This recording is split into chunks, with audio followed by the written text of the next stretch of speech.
see anyone else coming in. Yeah. So my name's Mark Reinheimer. I'm a UX designer. I've been doing it for over 20 years. And yeah, we're going to learn a little bit about design charrettes. So what is a charrette? Charrette is a French word meaning cart. And it comes from the art schools from the late 1800s. So here's a definition from Wikipedia. Charrette is sometimes called the design charrette, an intense period of design and planning activity. This is from the Nielsen Norman Group. A design charrette is a short collaborative meeting during which members of a team quickly collaborate and sketch designs to explore and share a broad diversity of design ideas. Charrettes have been used for many years by artists, urban planners, and architects, to name a few. In recent years, they've been used in high-tech products and software. So this is a representation of a typical design flow. Howdy. Howdy. You didn't miss much. Good to know, because I kind of got distracted. No, that's okay. So this may not be typical in your environment, but there's probably some similarities where, this whole process is fairly linear. Starts with requirements, then someone creates a mock-up, then it's discussed, then you incorporate feedback and, reiterate. This, as we know, can go on for days or weeks or even months, depending on how, big the scope of the project is. So the design charrette, the key of design charrette is a leader, / moderator / facilitator, and cross-functional participants. Everyone comes together in the charrette, and hopefully the outcome will be some sort of mock-ups and sketches. So how do we do this? So yes, the leader moderator is responsible for clarifying requirements, selecting and inviting participants, keeps time diligently, and is neutral. And the participants, one of the keys to this is the cross-functional or multidisciplinary participants. 6 to 10 is ideal. You can certainly do more, because you'll see why a smaller number might be better. So if any of you, after this session are, interested in trying this as an experiment at your company, if you are the facilitator or leader, you're not a participant.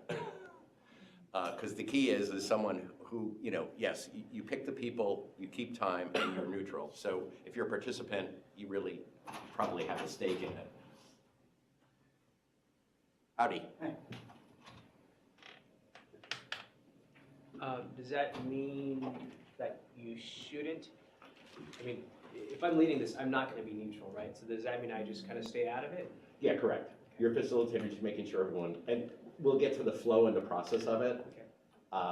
And the other thing is, like many things like Agile, there's a bunch of rules and methodologies, but there's a lot of variations, and you try things at your company and see what works, and then go with that. This too, finding the right recipe for your environment. So also too, at one charrette you could be the facilitator, at the next charrette you could be a participant and get someone else to be the facilitator. So would you say it doesn't work to be both, because if you're really thinking about the product, you're not doing a good job of keeping time and keeping people on track? Correct. Because really, as a facilitator, that's your job, is just to make sure that, because, yeah. So this is more or less a typical flow. So again, the facilitator is preparing the requirements, selecting, inviting attendees, and setting up the meeting. Then at the start of the charrette, they're going to define the problem with just enough details, just to make sure this deck will be available, but you can certainly take pictures.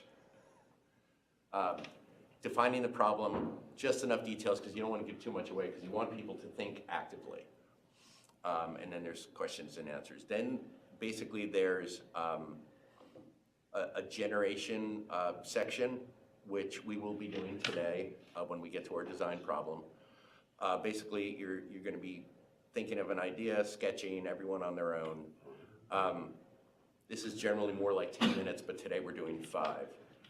Then you go to pitch and critique, where everyone has an opportunity to give their idea, where there can be questions and constructive feedback. Now you'll see this is generally 5 to 10 minutes each, but 2 minutes today because we have a pretty short timeline. Then if there's time, you can go up and you do this kind of loop where you can iterate and define. It also depends on how long you schedule for your charrette or how big a scope of a problem you're trying to solve. Then the next step is convergence, where you're trying to merge all the ideas into one solution. This is the most valuable step. And so, yes, it's important to reserve enough time. We have 7 minutes today. And then basically you can finalize and have something. Again, this is sort of an ideal flow. Are you going to end up with, fully fleshed out mock-ups? Don't know.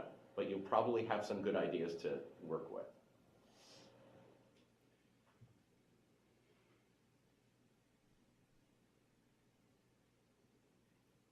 So there's what,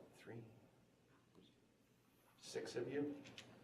I think you should probably all be one group because I wasn't sure how many people would come, and 6 will work fine. So if you could just move closer together. Just use that whiteboard, or? You could be, you may want to. Yeah. Oh, down there? So we can get closer. Why not? You can sit or stand, because you will be doing some sketching yourselves, which you should probably do on a piece of paper before we get into whiteboard stuff. Because one of the keys of this, one of the keys of the charrette is doing sketching on your own. Because sometimes if someone else has an idea, it might affect your ideas. You might say, oh, that's a great idea, I can never think of anything better, or something like that. So it's important to just, sketch some ideas. Well, I would even think that the key are the first 2 boxes on the second row, which are the leader setting up the problem nicely with sufficient information, and then the 10 minutes of independent. Yeah. It's the thinking on your own where your creativity is going to Exactly. add ideas. Exactly. So, okay, so before I tell you what the problem is, so we're going to go through all, the rest of the process for today's session, and then we'll actually get started. So, because it actually has some parameters around what to do. So, now, a classic charrette is multidisciplinary, like within your company. So you might have product management, marketing, maybe someone from development or QA, or you might even have a customer service person, a support person who knows what's going on with the customers, or possibly sales reps, who meet with customers, who know about their needs. In this case, we're all from different companies. So there's still some diversity, it's just a little bit different just based on this session. So, quick question. What type of problems are most suitable for using charrette? You have people cross-functional, right? So I think that in that case, if I have people like within the development team, let's say engineering and QA, what I find as a PM is that I am in the process of wanting to figure out, I've figured out what the problem is, that that's fine, but I'm looking to generate ideas and uncover things that I may not be aware of.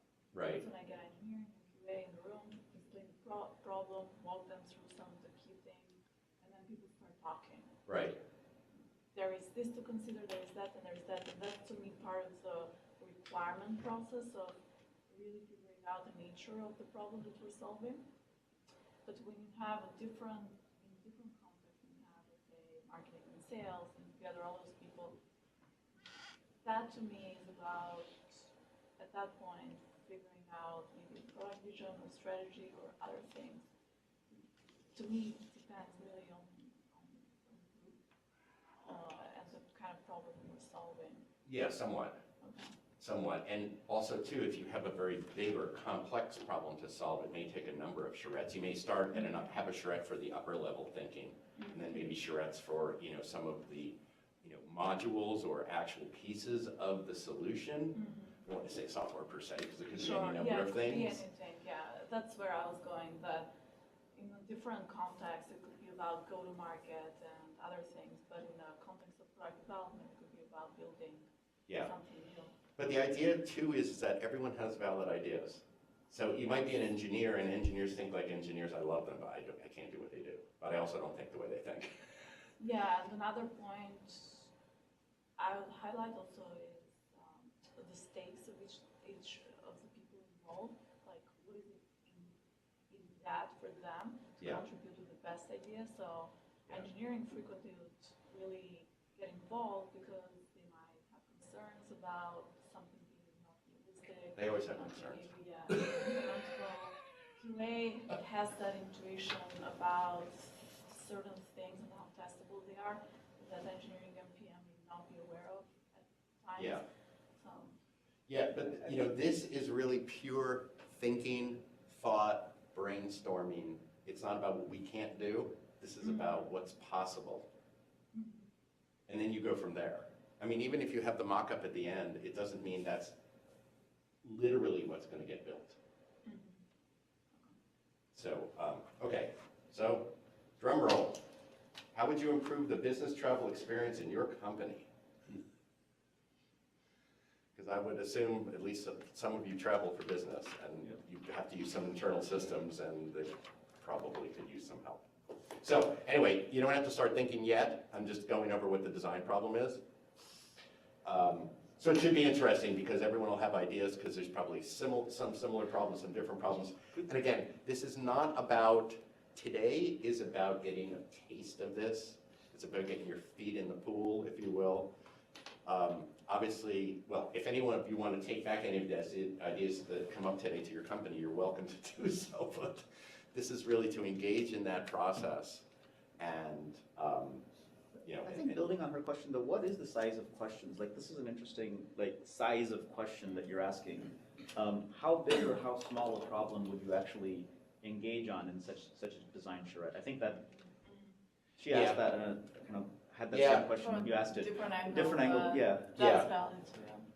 Well, you know, it really depends, because again, you have to start somewhere, so you may start with a bigger, more general question and see what comes out. Or it may be very specific. It may be, you know, our customers are telling us we need this, or we're lacking this, or your market research has shown that your competitors are doing this, and you want to do that too, and then exceed that. So it really sort of depends. This is why, as the facilitator, you know, thinking about what you would, not that you necessarily, how do I want to put this? You're sort of going to scope the problem where, like, who should we invite? Like, who are the best people to invite? Because the thing is, you can invite more people. You could have 20 people in the room, but if you give everyone 5 minutes to talk about their idea, that's 100 minutes. And that's if everyone ends on time. It's a long time. So you might need to do a different methodology. If you do want to have 20 people in the room, it may be just popcorn, or you might be writing your sketch or, you know, your ideas on stickies and then putting them up on a whiteboard, you know, which is more of a design thinking, but it's also valuable. So you really have to gauge. You know, generally charrette is somewhere between an hour to 2 hours. So that's kind of people's attention span. Also, scheduling anything longer in a company can be problematic because everyone's got other meetings they need to go to. Yeah. So, you know, a couple of short ones is also good. I mean, you know, you could have 3 one-hour charrettes, or you could have 2 1.5-hour charrettes. You know, it really depends. Part of this too is just taking the ideas, and again, if any of this resonates with you, you know, to be open to experimenting with this at your company and to see what works. So anyway, let's go through the rest of the process and then we can get started. So the first round is the individual thinking. It'll be 5 minutes. Take paper and sketch your idea. You know, use as many pieces of paper. Try not to get too bogged down in details. This is about ideation and just coming up with something. Trying to find your own ideas, and no talking during this part. Then we will be going to where you'll have 2 minutes to present your idea to each other and critique from participants. Again, in 2 minutes, this is going to be a little bit limited, but you know, we'll do the best we can. And I'm the moderator. I actually thought there'd be multiple groups, so that's why I put this in red, because really, I mean, I'm gonna be the moderator, but I'm really not. And then the Convergence, you'll have 7 minutes in a group to select an idea to move forward. And that's basically the process. That's what we're gonna be doing. Right. So, Are we, by sketching the idea, do we mean sketching the prototype, and does that have to be necessarily software? no, Or does Process. it? No. Or it could I mean, be- it could be software, it could or be, a workflow. it or could just be like you're booking you're booking travel, Okay, and you wish there was some kind of notifications or text messages, or it could be anything. anything. Expense reports, the bane of everyone. Yeah, that's what I was going Yeah. at. But I don't want to say too much, because again, I don't want to give too much away. I don't want to taint your thinking. And again, this is not about a killer idea. This is, you're not being graded on an idea. This is about, this is about just engaging in the process. And if you're not the best sketcher or not the best UI person, don't worry about it. You can just have rectangles on a page. You can do a flow diagram. Again, we don't have a lot of time. So let me.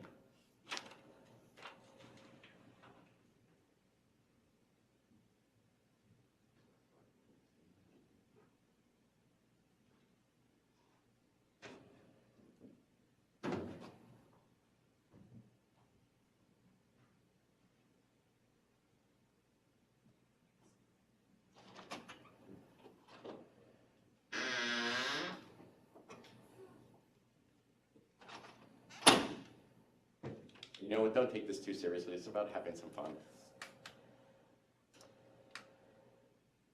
I really have to pass this test. If I don't pass, I'm not gonna. I remember someone giving me that advice like 30 years ago.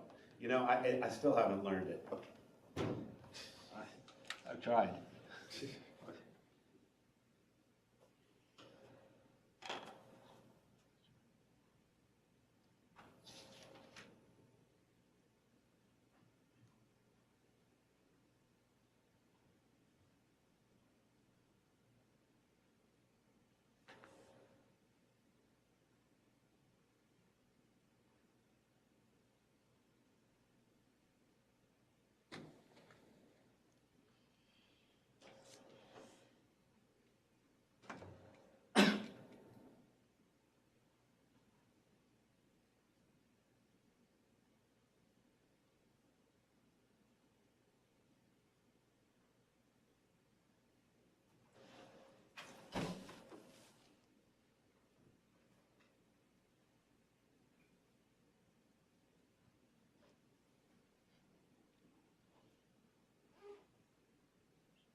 Okay, time's up.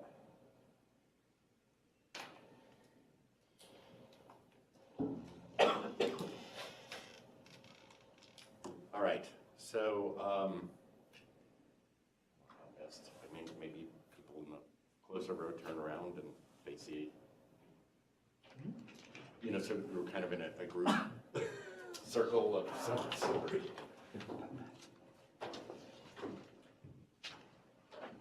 And, sorry, again. So, Gary, you want to be the moderator? You're the first to speak up. you know, I'm the moderator. Oh, you're the moderator. Oh. So, yeah, this is just about presenting your ideas to each other. Actually, before we start, why don't we just quick introduction, name, you know, title and company, just so, because you're all a team now for the next whatever number of minutes, just so everyone knows everyone. So I'm Mark. I'm a UX designer, and I'm in the job market at the moment. I'm Gary. I'm a product manager at Oath, selling ads. I'm a product manager for life sciences company. I'm doing dual roles of product manager and engineering manager at Trimble, do guidance systems for tractors. Myself, Sampath, product manager at Ericsson, doing my OT product. Bob Anderson, product management consultant for myself, ex-iOS developer. Digital projects manager at Capital Public Radio, which is an NPR affiliate station. Oh, nice. Okay, cool. So now we know a little bit about each other. Anyone want to go first? Should I pick? I can go first. Okay, go. So the problem, I nailed my problem down, narrowed it down a little bit. Your topic was like, how do you improve business travel? And for me, the top problem for work travel is you got to pick a flight that works in terms of time. And you know, a lot of times in business travel, you know specifically where you want to be. Let's say, for example, on the 31st, I need to be at the Venetian at 4 p.m. for a conference. So what you typically do is you work backwards and try to figure out, okay, do I take the night before? Do I take the same day flight? And sort of the idea that I came up with was, you know, the system would kind of say, like, where do you actually need to be, right? Because like for vacation travel, it's kind of all up in the air. But for business travel, it's more, I got the specific destination. So you put in, I need to be at the Venetian at 4 p.m. on the 31st. And it works backwards to give you some options on like, okay, if you want to get there with lots of time ahead, it'll recommend a date before, maybe a night or two before, so you can kind of freshen up.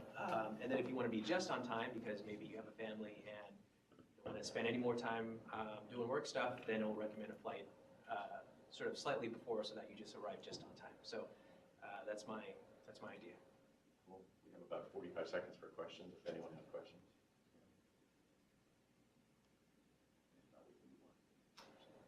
Are you envisioning this more as a company build, or it's the company can basically build out, basically buy other software to be like a company build? Think about, so have you ever used like Concur or something like that? It's Yeah. like, maybe like a feature on top of Concur that like, Okay. because in Concur you have to put in like, okay, you know what, if I want to take a red eye, I want to leave between 10 p.m. and 12 a.m., right? So maybe some feature that's built on top of that. About 5 seconds. All right. Next person. Okay, so when we say how to improve, when we ask the question how to improve business travel experience, so first there is the assumption that the current status quo of travel experience may not be optimal, and so there is room for some improvement there. So I took more of a traditional take on this, and I thought there would be three problems that I narrowed it down to. So one is the actual process of trying to figure out all the things that you do to make travel happen. It starts from booking flights to everything that happens, collecting receipts and expensing that and getting your money back and getting reimbursed. So all that process. So why do we need to improve it? Because the company has back-end processes that need to be on time, accurate, etc. So by improving experience for the employees, you improve accuracy of reporting, on-time reporting, and all of that. So it does have downstream improvements for other things, right? And so I was thinking one first thing to start out with is if we have a suboptimal way of reporting these, maybe we can start improving the existing reporting application so that it has more user-friendly keeping track of all your travels and provide you with a history to see what you've done in the past so that you can optimize based on that, or maybe like rebooking certain things. So I'll start there. Also, maybe have a way to like quickly consolidate all your receipts and possibly also scan them so that you don't need to do all that manual work. You might be collecting 10 to 15 receipts along the way when you're on travel, so you want to be able to do that fast. The other thing that I was thinking is interesting, it doesn't have to be like MVP, but it's a nice to have, is that oftentimes, especially if you're a person that works with a lot of other stakeholders in the company, if you're on travel, people don't know that you're on travel. So it'd be nice to have some kind of integration where you alert people that you're on travel and to just like, update other systems that you're using that, hey, Airline is on business travel like from this day to this day. Like oftentimes we're like pinging people, sending emails, or we're writing on a Jira or Confluence and nobody's responding and we're like frustrating, why is this person not responding? But they're on a 3-day trip and it would be nice maybe to have the calendar integration. We could work out the details. Right. Last point is be able to connect with other employees around, if you were working for a multinational company, for example, that has offices nearby, it would be nice to see who else is in the area so you can set up meetings or catch up or sync up with other colleagues of yours nearby. Yeah, sure. Sounds good. Yeah, your ideas came up, I came up with 2 more based on what you said, so. Sounds good. Yeah, let's move on. Okay. So my first item was on the expense reporting part, and so what I've started doing actually is using an app called Expensify, which you can scan receipts while you're taking them, and it'll create a report for you at the very end. Unfortunately, at my company, I still at the end of the day have to, after my travel, manually transfer all of those items into my work expense reporting system. So that sort of integration would have been the first item, so automatic data entry. A second item along the same lines would be to have a company credit card so that you wouldn't necessarily have to do it on your personal credit card, but I mean, you get to keep the points, so I don't know if that's It's an idea. They're all good. Positive, negative. So the other aspect was, kind of based on her idea, was in addition to finding, I mean, most of us here are product managers and want to meet with different customers in different areas. And so if we're going on business travel to different locations of the company, if there were directories of which customers are nearby that you could extend your trip by a day and go visit a customer in those regions, that would actually be, I mean, we generally do a reasonably good job of knowing what people we want to meet or like site locations, but it's much harder to come up with which customers are nearby, and that would be a value add to product managers who are traveling. Sure. Okay, sounds good. We have about 30 seconds, so anyone have questions? So I work for a company where Expensify was the expense system. Okay, That would simplify the story. that's cool. And Concur lets you do kind of the same thing. You can snapshot them and it goes straight into Concur. Okay. If your company uses that. It's not, so we got images, we don't even have to make PDFs, we can just do images. Yeah.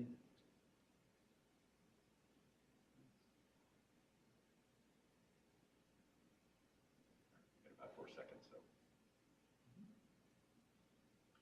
All right, next person. Okay, I'll go next. I Sure. don't have much idea. So the problem I was seeing in travel in companies, like mostly like in some of the workshops and other things we go as a group. Many times we don't know who is traveling along with us, and we, even though we didn't want to book the flight like somehow coordinated, but it doesn't happen. So I just want to add some social element to the booking system so that I can select who all others are traveling. May not necessarily I want to travel along with them, but I just want to know, like, we are allowed to share, like, want to know what does their itinerary looks like. So that's one aspect. Another aspect is about billing, which we covered already. So in the billing, like, the main problem is we have to scan and then we have to attach as a system. Rather than that, if you have some drag and drop kind of features, it might be helping, and then it can generate a report out of the scanned copies. Also, we will share, some of the times, like we share the, say, restaurant bill among the, like, couple of other. So it's better, like, if you could split that somehow and then show it in different report, like, adding more of a social element into the travel is what my thinking is. Anyone have questions? We have about 30 seconds. I like the, Okay. I was gonna say, I like the social aspect. You would maybe you would have a meeting with somebody on the cab to the hotel or something like that. Yeah. That's kind of cool. Actually, carpooling, like Carpooling, carpool stuff. Yeah. Many It's times quite we don't complicated know when you the. setting up Excel sheets or like Yeah. Google Sheets to try and figure out who's Yeah. carpooling with whom, and it'd be nice to have something. Just knowing who else is Yeah, going. because the knowing, sometimes we don't know the people, like we may not have their mobile number at all. Like, that's the first time we might travel with them, it's better to connect it through this app itself. Maybe for carpooling. Okay, sorry to cut you off, but time's short, so thank you. Next. So as Urta, I started from the corporate-wide problem and started thinking about, you have personal preferences. So what airline do you want? So yes, you can, eventually you get a screen where you put in your dates and your destination, and you get a choice of 3 flights, and maybe then you have an earlier flight if you want to go the day before, specific for this trip. But some of the preferences, obviously hotel room, you've got some various preferences. I thought on a corporate-wide basis, you might have, based on your job level, class of travel and class of hotel room. So you could have some system-wide parameters, and then you get a bunch of outbound flights, you pick one, or go earlier or later. Same thing with return flights, same thing with a hotel. A car was mostly yes or no. Again, you have personal preferences as to what kind of a car. I decided that there was an ideal version where the company would allow per diems. So you just get your $100 if you spend it or not, and then you don't need the receipts. But of course, take the phone picture. That's the way to go. At this point in time, anything else is silly, in my opinion. Generate advance. You click a button again, whatever that, you get your money in advance. And that works well for, especially if you go to Europe or go for exchange rate stuff, because you have to figure out if you need cash in a different country.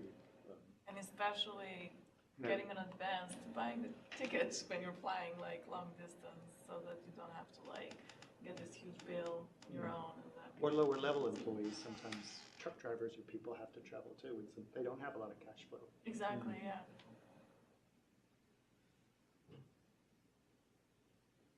Okay, next. A couple of different things, and I was thinking about this specifically in my organization and my own experience. So one thing would be being able to say, if you're going to an event and there's a recommended hotel, recommended flights, put that in, but then get back other options that might have, so maybe a hotel that's only a block away, but like half the cost. So just lesser cost options there. And then a summary of what the overall travel plans are. So it could be like an email, and it's just like a one sheet of here's everything that you have booked and where you need to be, and then it Like an adds. itinerary of sorts. Mhm. And then it adds calendar invites also. So then you have a calendar item. This is when your flight is, and then it has a link that this is the map that you need to take. So it'll give you walking directions once you get there, or this is the ride that you selected. Also there, and then I guess I could add in notifications as well. Those are probably the main things, but definitely like knowing who else is going is a big one. Anyone have questions? We have about 30 seconds. I like the cheaper hotel a block away, and that makes me think about Gamify. So if you can save the company money, we have something for you, something. Rewards, some rewards. Some reward points, like if you could save somebody, you can give, the company can give some reward points. Yeah. Okay, so we technically have like 2 minutes left. The Yes, next done. session doesn't start until, you came late, so Okay. we're on a tight schedule, but Oh, look at that. Huh. The next session starts at 11:15. I will give you all a choice if you want to stay and do the convergence maybe for 5 minutes instead of 7 or something. Is everyone okay with that? I don't know. Sure. If This ends at 11:45, right? Or yeah, the next one starts at 11:45, so there's supposed to be 15 minutes in between, so there is some time. Are we all up for staying for? So 5 minutes. Have some moments and, yeah, Okay, we have 5 minutes to sure. transfer. So, so in that case, have it out. Like, if you were all tasked with coming up with one idea, how would you approach it? Well, really, there aren't too many conflicting ideas. There's just No. this huge system that came out of everybody's ideas that would do amazing things. Yeah, no, So totally. Yeah. I didn't see this as a bloodbath. This is just, again, this is part of the full process, just so you can understand how you might come to all these great ideas into something that you can move ahead with. I mean, maybe whether to include Expensify in it or not, Yeah. PDFs versus JPEGs, Yeah. some optical character recognition to Yeah. read these darn things. I mean, I would say just hire them and let's go with the other product. I mean, there's no point to reinventing Expensify, really. You Yeah, just yeah. use it. Yeah, and it's part of the design problem solving, which is to determine whether you need to build pieces of things, Yeah. or you need to, use enterprise software that's already available and it's easy and quick. I think to make it more interesting though, well, let's say we have to deliver this system within 2 months or 1 month or whatever, so that that's realistic, because otherwise we build Well, anything. and let me ask another question. So evidently there is this Expensify service that's available, but maybe your company doesn't use it. Maybe it has its own Oh, yeah, system. or it doesn't, and yeah, that's. And if it unfortunate. doesn't, then you'd have to Do the really integration. consider integrations Yeah. and the risk and Right. all of And I'm not saying that's bad. It's just, Yeah, no, absolutely. it just brings its own challenges with it, but nothing's impossible here. So there must be exports from Expensify. You say you have to get it into your own. Yeah, so I export a PDF or You do? Excel. Oh, okay. But the thing is, there's no import into my company system. That has to be manual entry. Oh. What system does your company have? It has some Oracle.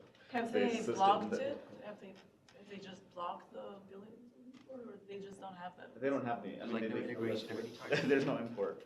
Well, that's that part we're rebuilding. Yes, that's Yeah. clearly not. So I mean, if there's essentially, if there's an Excel sheet import, then that's all I need, right? I can move around the Excel export, different columns or whatever.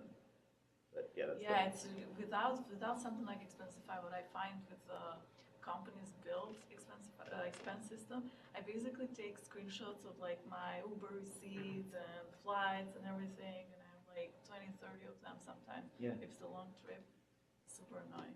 I was worried that I forget to expense something, Yeah. Yeah. No, And sometimes I have things like $5 thing, and I'm like, okay, never mind. I'm not even going to Yeah, I mean, the thing is, expense nice that. thing with Expensify is you can actually use it to PDF the kind of, The whole thing. the whole yeah. thing. That's nice. And I attach that to my corporate thing, so all I have to do is enter, I still have to sit down and enter the numbers, but at least I don't have to keep track of all the receipts. Anyway, that's, but But in terms of ideas for choosing how to improve kind of overall systems and so on, how do we want to, like in order to consolidate from a design charrette perspective for this, how do we limit the ideas in, like, in this design problem, That's we've where not really this- been given any this gets constraints. The real, challenging. Correct. the real, from the workshop perspective, There's how do always you- constraints, because there's time to market, there's Yeah. the system now, there's Yeah. limitations, maybe an old schema, or Yeah. any number of things. So how do we introduce those design constraints into this process? That could be at the beginning where the, here, let me get there. So Vivek, Because it's a good question. you said, what if we only had 1 month to build this, right? That makes things Yeah. like super tangible. Yeah. Now I'm thinking like, okay, within 1 month, which Yeah. one should we pick? Yeah. Yeah. Which one is So, most? so to answer your question, it would be prepare and define. So actually, so when the facilitator is defining the problem for their participants, if there's system limitations that they need to Yeah. know, that's where that would be introduced. And also would be kept in mind there, because it's partly who's gonna be attending. But yeah, it's a great question. And then I guess the other question is, that I would have as a PM is like, which one has the most impact, or like, which one is gonna save the company the most money? But that's why the role of the PM exists. To really converge this and to sort of take on some of the responsibilities of making some of the calls and decisions of the ideas and things that come up from, sessions like this, internal sessions. Yeah. But I certainly like the idea of putting the whole thing out there Yeah. for a few minutes and then just. Yeah, then people, I mean, the thing That's how is, they if the do, PM, isn't it? PM doesn't have to decide, they just have to facilitate the decision process. As long as there's a decision, they've done their job. Yeah. Like, they don't have to be the decider. Yeah, and similarly PM. too, if you as a PM want to be a participant, you just get someone else to facilitate that session. It's almost better if you don't. Yeah. It's almost better if the stakeholders are all there, and among them they come to a decision. Yeah, And then there won't be back. yeah, there's no back, yeah, it's there, it's done. Fire later when somebody says, well, I wasn't included and I Yeah, wasn't heard. Yeah. yeah. But So- different companies have different perspective on what the PM's responsibility should be. Oh, Some think that it's the PM who decides, some think that which is. It's great if they do say, you decide and tell us. I think they're an extension. Yeah, usually. Okay, so, thank you all for coming. Thank you. I hope Thank you, Mark. I hope you got something out of this. Sure. And,